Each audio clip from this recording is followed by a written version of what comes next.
Hey there, I'm Salima and I'm here to show you how to connect your Klaviyo account with Airboxr. So we're going to start in Klaviyo. Let's go to our accounts page. How you'd get here is you would click on this on the bottom left hand corner and go to settings.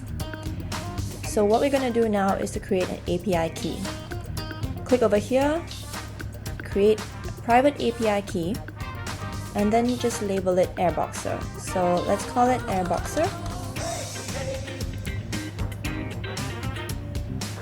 Save the label, and now what you're going to do is to copy the private API key because you're going to need this to connect to your account in Airboxr.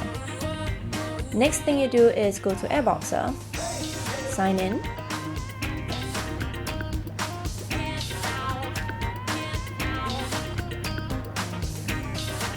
click on the Klaviyo integration. I'm just going to remove mine. Yes. And then add your private API key right here and connect Klaviyo. And that's it.